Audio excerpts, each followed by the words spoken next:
What an inspirational evening. I want to congratulate Senator Black, Chef Jose Andres, ACLU, Mr. Romero. What a great evening. Thank you all. It's wonderful to be here.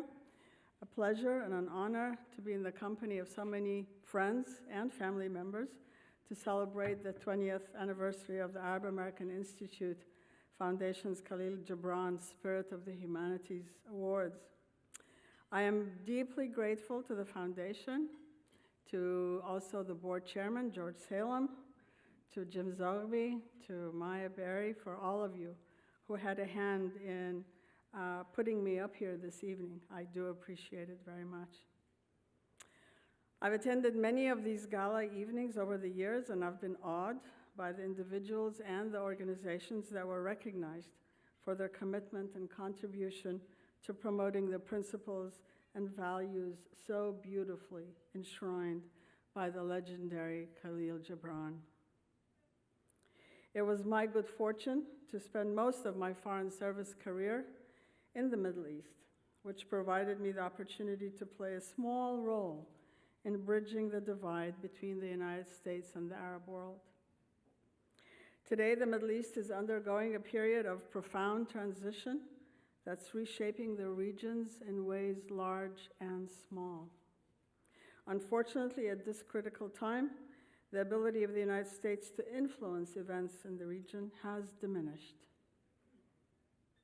The catastrophic consequences of the invasion of Iraq, the subsequent rise of the Islamic State group, and the ongoing war in Afghanistan demonstrate the folly of the United States trying to impose its will on the region.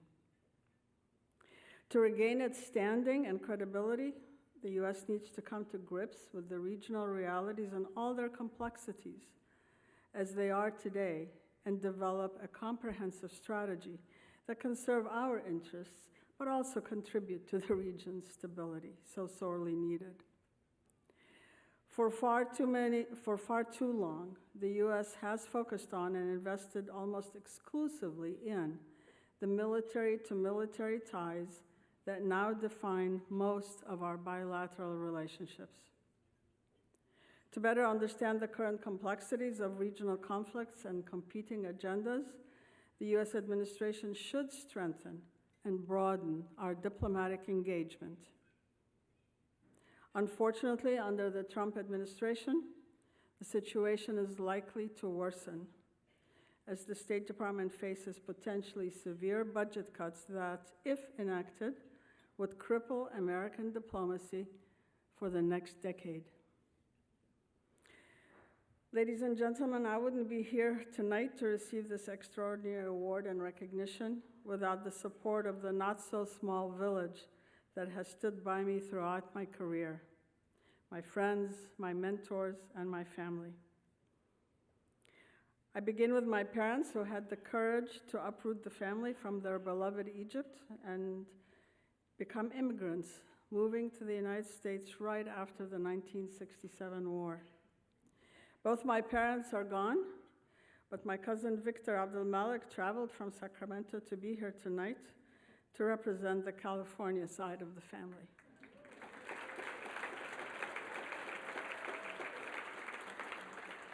I'm grateful to my late uncle, Boulos Malik, also a diplomat, for inspiring me to join the Foreign Service. And I would be remiss if I failed to recognize my mentor and now great friend, Ambassador Frank Wisner.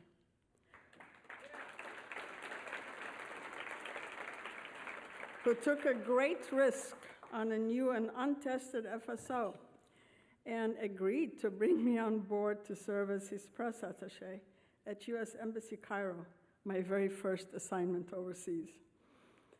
Last but not least, the most important moment of my Foreign Service career was the day I met my soulmate and husband, Derek Farwaji.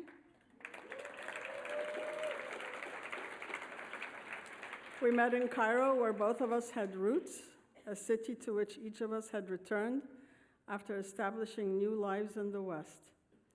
Derek was living in Sydney, Australia at the time, where our daughter, Moena Farwaji, still resides, and I'm delighted that she traveled all the way here to be with us this evening, along with her two children, Monty and Havana.